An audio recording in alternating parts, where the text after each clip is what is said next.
Sharing time ulit tayo. Nandito na tayo sa pangatlong paksa. Tapos na tayo dun sa una, pangalawa. Dito na tayo sa pangatlo. Ang nakalagay dito sa title,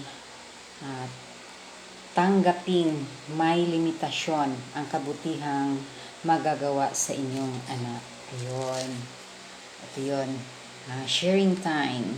I-share ko naman uli sa inyo. Ito yun. Basahin na natin. Let's start. Huwag niyong piliting gawin para sa anak ang hindi abot ng inyong kakayahan.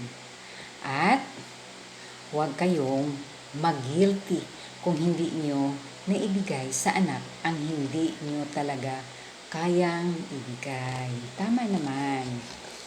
Ito, pangalawa, sa problema ng anak, gawin ang inyong magagawa para tulungan siya. Ang hindi nyo kaya, ipasa Panginoon yun na. Hindi natin kaya eh. Bahala na ang Panginoon, ibigay na natin sa Kanya. Basta ginawa na natin yung part natin, di ba? Ganun pala ang magulang. Ito, alalahanin nyo kahit mahal nyo ang inyong anak, hindi nyo kayang pantayan ang pagmamahal ng Diyos sa Kanya. Totoo yun. Hindi natin mapapantayan tayong tao yung pagmamahal ng Diyos sa ating mga anak. Ito pa, may limitasyon ang kabutihang magagawa ng ama at ina sa anak nila.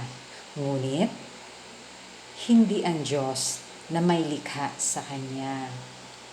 Talagang tama lahat ng nandirito.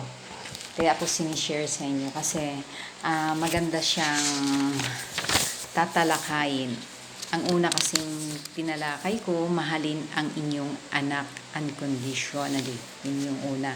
Pangalawa, palakihin ang anak sa turo at disiplina ng Diyos. Ito yung pangatlo, yung tanggaping may limitasyon ang kabutihang magagawa sa inyong anak. Ito, tapos na naman tayo sa pangatlong paksa. Sa susunod uli. Maraming salamat. Sana nagustuhan nyo ang aking sinishare sa inyo, ang aking tinatakil sa araw na ito. Bye-bye!